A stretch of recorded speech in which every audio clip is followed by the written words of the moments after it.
Mesdames et messieurs, assalamu alaikum wa rahmatullahi wa barakatuh. Que la paix, bénédiction, mais aussi la miséricorde d'Allah soit sur vous tous. En fait, je suis tout à fait ravi de vous retrouver dans cette édition hebdomadaire de culture religieuse, votre fenêtre sur le monde islamique, sur le monde musulman, sur la religion islamique. Aujourd'hui, en fait, nous allons vous proposer un hadith tout à fait imminent, un hadith qui va parler de Mafatihul Khayr Maghaliqu Ash-Sharr. Avec plus de précision, notre grand prophète Mohammed paix et salut soit sur lui a dit « Certaines personnes sont des clés du bien et des serrures face au mal, et d'autres personnes sont des clés du mal et des serrures face au bien. Bonne annonce à celui dont Allah fait une clé du bien et malheur à celui dont Allah fait une clé du mal. » Donc c'est le grand hadith, les explications, les éclaircissements seront avec notre invité de marque, Dr Sami Mandour, le grand professeur à l'université de l'Azhar. Dr Sami, vous êtes toujours bienvenu sur Internet. Merci. Merci beaucoup pour votre présence. Merci. Et nous attendons bien sûr l'interprétation, les justifications, les explications, mais aussi les éclaircissements concernant ce hadith. Oui, Bismillahir Rahmanir Rahim. Alhamdulillah, wa salatu wa salamu ala sayyidina Rasulillah wa ala alihi wa sahbihi wa man wala. Rabbi shrah li sadri wa yassir li amri wa hlul 'uqdatan min lisani yafqahu qawli. En effet, vous avez bien cité un hadith très important du prophète Mohammed sallallahu alayhi wa sallam, puisqu'il s'agit de la finalité de l'islam. Il s'agit de l'objectif de la création de l'homme. Il s'agit de pourquoi l'homme est là dans cet univers. Et pourquoi le prophète a été envoyé. Et pourquoi le prophète sallallahu alayhi wa sallam a eu ce message et sa mission après tous les autres prophètes. Et pour dire quand même pourquoi tous les prophètes et messagers d'Allah ont été envoyés. Puisque normalement, quand Allah a créé l'homme, il a créé l'homme et il a dit وَهَدَيْنَاهُ النَّجْدَيْنِ. C'est-à-dire, Allah a guidé l'homme vers les deux chemins. Quand on dit les deux chemins, les deux voies, vous avez la voie du bien, la juste voie, et vous avez la voie de mal, le chemin de mal. Donc voilà la voie du bien qui mène au paradis et la voie de mal qui mène à l'enfer. Donc dès les débuts de la création, c'était comme ça. Allah a déjà précisé à Adam, à tous les prophètes, dès Adam jusqu'au prophète Mohammed sallallahu alayhi wa sallam, il s'agit de bien, appeler au bien et interdire le mal. Raison pour laquelle vous avez dans le Coran un verset très important. Il y a deux versets où l'on parle de la Ummah islamique, de la communauté musulmane, la Ummah de l'islam. Quand Allah a dit, vous avez le premier verset, Kuntum khayra ummatin, ukhrijat lin-nasi, ta'muruna bil ma'rufi, wa tanhauna 'anil munkari wa tu'minuna billah. Vous avez donc les qualités, les traits caractéristiques, les privilèges de cette Ummah, la Ummah musulmane. Vous avez tu'minuna billah, ta'muruna bil ma'ruf, tanhauna 'anil munkar. Vous avez donc trois conditions sine qua non pour faire partie de cette Ummah. Oui. Vous avez tu'minuna billah, c'est la foi. Vous devez avoir la foi en Allah subhanahu wa ta'ala. Tu'minuna billah, ta'muruna bil ma'ruf, c'est-à-dire enjoindre le bien. Wa tanhauna 'anil munkar, interdire le mal. Là, c'est ce qu'on appelle miftahul khayri mighlaqu ash-sharr. Quand vous êtes là, vous entraînez le bien. Et quand vous êtes là, vous interdisez le mal. Quand vous absentez, le bien n'est pas là. Et quand vous absentez aussi, vous absentez, le mal n'est pas là. Donc c'est-à-dire, vous êtes toujours là, donc c'est le bien. Si vous êtes toujours ici, vous interdisez le mal. S'il y a quelque chose de mal devant vous, vous devez l'interdire de la façon la plus adéquate à la lumière du verset coranique « Ud'u ila sabili rabbika bil hikmati wal maw'idati al hasanati wajadilhum billati » c'est-à-dire appelle à la religion d'Allah par bil hikmati, la sagesse, wal maw'idati al hasana, la bonne exhortation, et discute avec eux de la meilleure façon. Donc là c'est al-khayr, donc c'est le bien, le chemin de bien qu'on doit commencer. Ça commence dès la foi. Ouais. Donc, vous devez avoir la foi pour mener tout ce qui est, pour faire tout ce qui est bien et tout ce qui est utile dans notre société. Oui. Et donc, La finalité de l'islam, c'est l'appel au bien et c'est l'interdiction à tout du appel tout mal.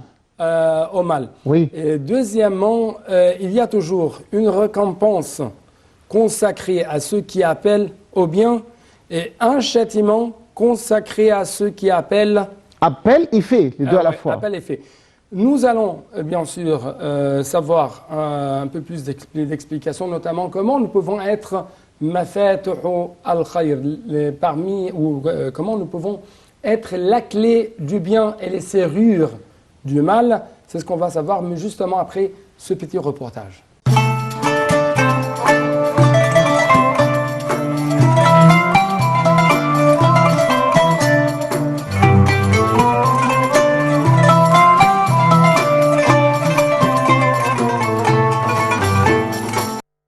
Celui qui veut être parmi les clés du bien, verrou du mal, les gens de bonnes nouvelles, alors qu'ils s'en tiennent à ce qui suit.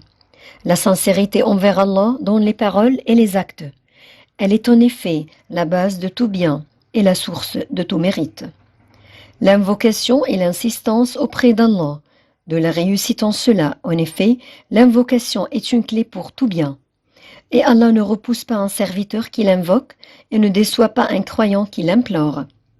Désirez ardemment la quête de la science et son acquisition, car la science invite aux vertus et aux actions nobles, et on y rempart contre les vices et les grands crimes. S'appliquer dans l'adoration d'Allah, notamment les obligations, et en particulier la prière, car elle préserve de la turpitude et du blâmable. Se parer des nobles caractères et de ce qui en est imminent, s'éloigner des mauvais comportements et de ce qui en est aissable. Fréquenter les bons et s'asseoir auprès des vertus, car les anges encerclent leur assise et la miséricorde les enveloppe. Et prendre garde aux assises des mauvais et des prévés. Elles sont certes ce sur quoi descendent les diables. Conseiller les gens lors de leur compagnie et de leur fréquentation en les occupant dans le bien et en les détournant du mal. Se rappeler le retour et la station debout devant le Seigneur de l'univers, alors le bienfaisant sera rétribué pour sa bienfaisance et le malfaisant pour sa malfaisance.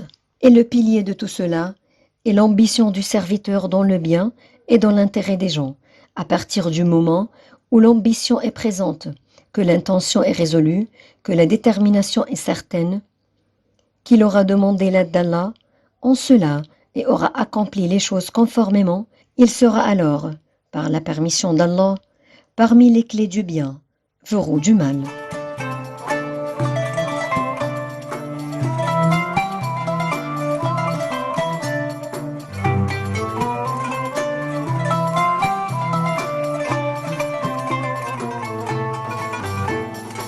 Donc, docteur Sami Mandour, il y a, si je peux dire, des raisons, il y a des moyens pour arriver à disposer de ce caractère, la clé du bien et les serrures du mal.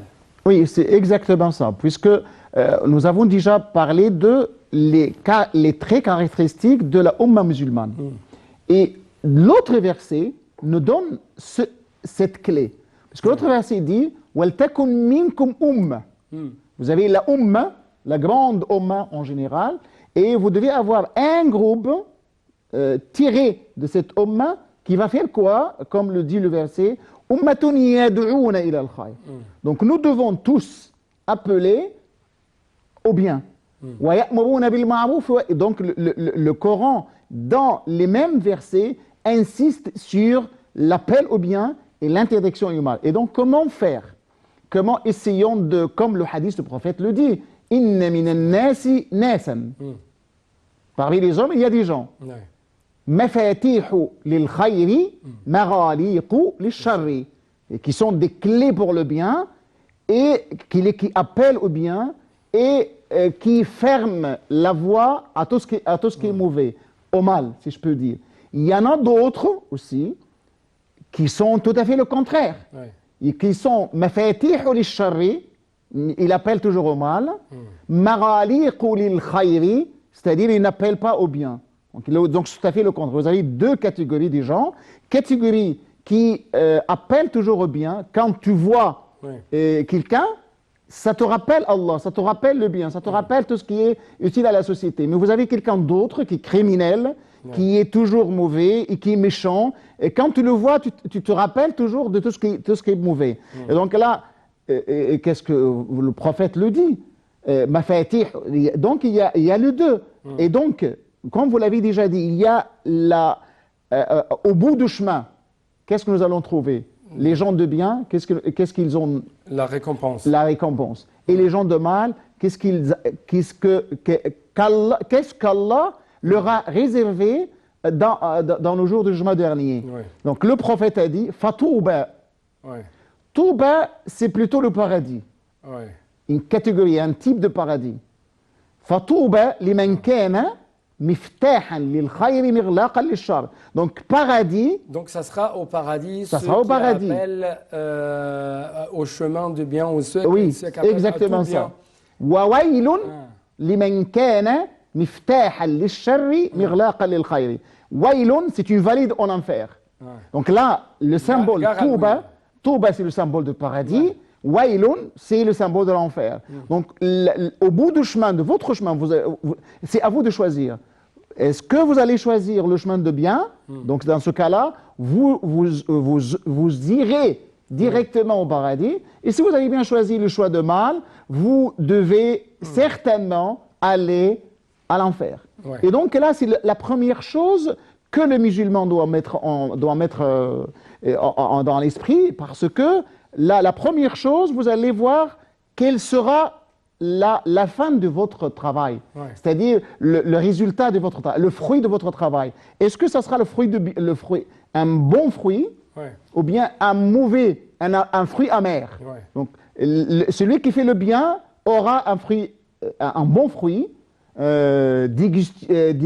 comme c'est un fruit qui est bon à manger, mais celui qui fait le mal, il aura des fruits amers, c'est-à-dire l'enfer.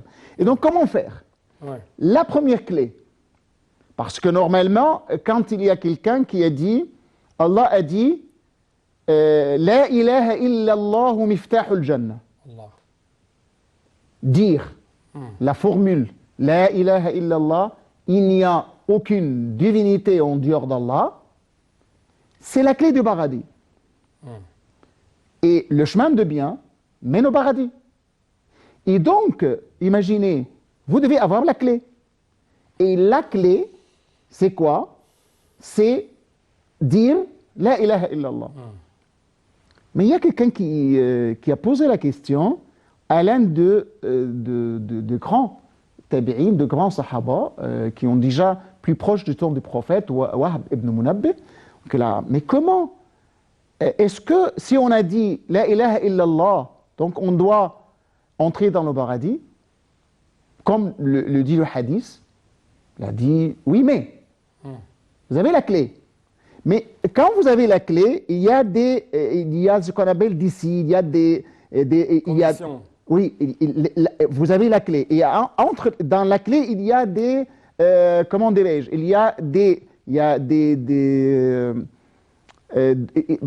quand on a la clé n'est pas plate, mais il y a d'autres choses par lesquelles on doit ouvrir.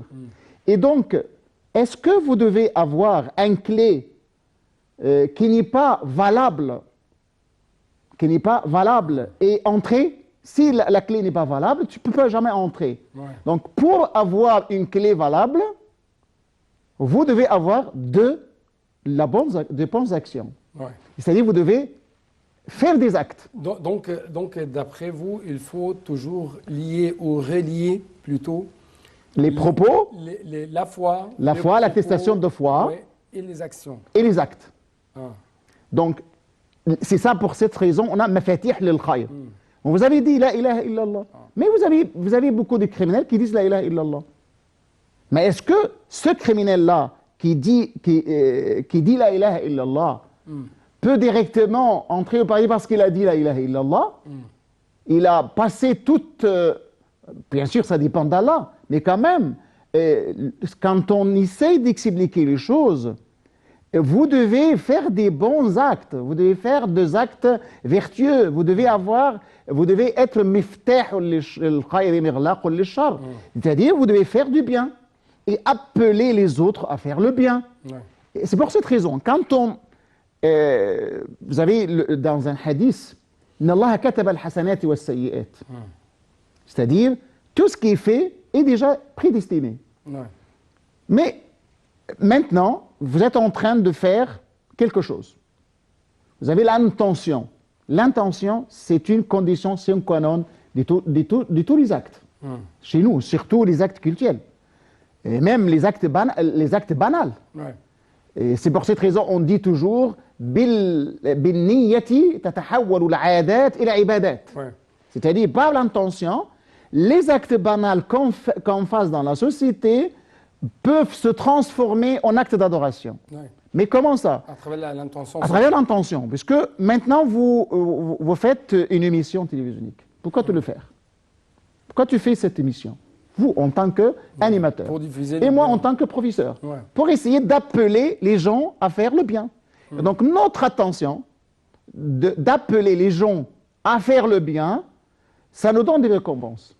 Sans cette intention, l'acte est invalide. Ouais. Revenons au hadith du prophète. Inna Allah kataba al-hasanat wa as-sayyi'at. Et ensuite, il y a des gens qui font de bien. Ouais. Il y a des gens qui font de mal. Il y a des gens qui s'apprêtent à faire le bien, mais ils ne le font pas. Mais il y a des gens qui s'apprêtent à faire le mal, mais ils ne le font pas. Oui. C'est ce qu'on va savoir avec plus de détails, mais justement après cette petite pause pour vous donner un peu d'espace pour prendre l'haleine. On souffle. On souffle. Et donc, vous êtes encore invité avec nos chers téléspectateurs à visiter cette mosquée monumentale qui se trouve dans notre capitale, le Caire.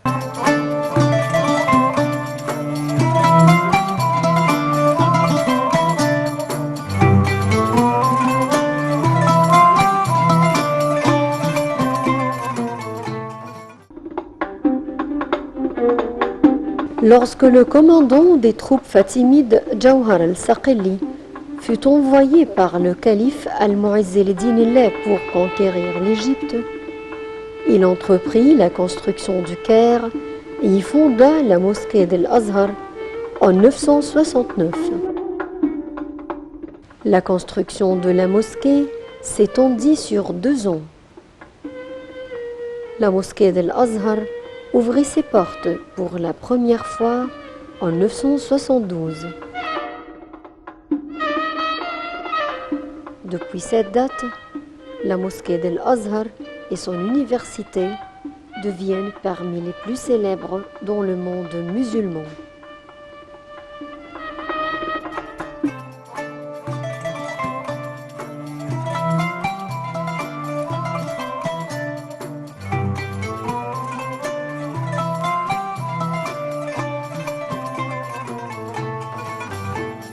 Donc, notre grand professeur, Dr Sami Mandour, il y a des gens qui voient le bien mais ne le font pas, mais n'essayent pas de le suivre.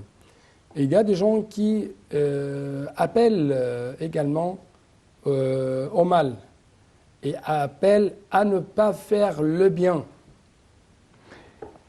Vous avez 2 catégories de gens. Il y a le hadith dont on parle, Inna Allah kataba al-hasanat wa as-sayyi'at, parle de quoi exactement? Parle des gens, il y a la récompense d'Allah subhanahu wa ta'ala et il y a la punition. Si j'ai l'intention de te porter atteinte, de te frapper, par exemple, et moi je ne l'ai pas fait, dans ce cas-là, je dois être puni ou récompensé. Et si j'ai l'intention de te donner de l'aumône, et je n'ai pas fait, je dois être récompensé ou non. Là, il s'agit de quoi? Il s'agit de miftah al-khayr mirlaq al-shar. Parce que l'islam exhorte les gens à faire le bien et à éviter de faire le mal. À faire le bien, même si... même avec l'intention. Ouais. C'est-à-dire, si j'ai l'intention de porter atteinte à quelqu'un, et donc je me rappelle d'Allah subhanahu wa ta'ala, je me rappelle, mais comment faire atteinte à quelqu'un? Mais c'est interdit. Allah m'a interdit de porter atteinte, de faire tort à quelqu'un. Donc je me suis rappelé d'Allah, et dans ce cas-là, je me suis interdit de faire le mal. Et dans ce cas-là, j'aurais être récompensé. Même si je n'ai pas fait un acte de bien, mais j'ai l'intention de ne pas faire le mal. Ouais. Je n'ai pas l'intention de faire le mal. Allah, c'est très bon, c'est Oui. la grandeur de l'islam. Oui. Donc si j'ai l'intention de faire Le mal, et je ne commets pas le mal, ouais, dans ce cas-là, je serai récompensé. je serai- Parce que je me suis interdit de faire le mal. c'est ça pour l'amour de Dieu. Comment... Normalement, c'est pour l'amour de Dieu. C'est pas parce que je trouvais un policier, et donc le policier va m'arrêter si j'ai fait de mal. Non, c'est pas pour cette raison. J'ai évité de faire le mal, de porter atteinte à quelqu'un, de faire tort à quelqu'un, parce que je me suis rappelé que Allah m'a interdit de le faire. Donc je me suis interdit de le faire pour l'amour d'Allah subhanahu wa ta'ala. Allah. Donc dans ce cas-là, Allah me dit, là, vous devez être récompensé. Ouais. Je vous récompenserai, certes et certain. Parce que le hadith, le prophète, Inna Allah kataba al-hasanati wa sayyi'at, faman hamma, c'est-à-dire à l'intention, bi hasanatin fa'alaha, vous avez l'intention de faire le bien, donc tu as fait le bien, la bonne action. Donc dans ce cas-là, vous devez être récompensé. Et la récompense, c'est quoi? Vous avez une récompense redoublée en 10, redoublée en 700. Ouais. Donc vous avez la bonne action que vous devez faire, vous devez avoir 100 récompenses. Pas une seule, une qui va doubler en 10, qui va redoubler aussi en 700. Ouais. ومن هم بحسنة فلم يفعلها كتبت له حسنة. Mais celui qui a l'intention de faire le bien, il n'a pas fait, il a aussi la récompense d'intention. Celui qui a l'intention de faire le mal, il n'a pas fait le mal, il sera récompensé. Ouais. Et celui qui fait le mal et a l'intention de faire une mauvaise action, il l'a fait, il n'aura qu'une seule mauvaise action. Qu'une seule sayyi'a. Une seule sayyi'a. Mais pas le hasana. Hasana, redoublé en 10, redoublé en 700. Donc si j'ai So, c'est l'intention de faire... la grâce immense d'Allah subhanahu wa Ouais, ta'ala. si donc j'ai l'intention de faire une sorte d'action dans mes intentions et je ne le fais pas, donc ça sera récompensé d'une seule hasana. Oui. Bonne action. Mais si je le fais, ça sera Redoublé en 10. Et même dans un autre C'est de la hadith, générosité, on dit ouais. 700 700. hasana. Ouais. Et par contre, si vous avez fait du mal, c'est une seule sayyi'a. Là, il s'agit, quand on dit sayyi'a, il faut faire attention, il faut faire une différence entre deux sortes de sayyi'a, Ouais.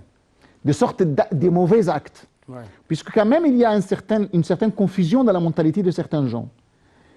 Et là, c'est aussi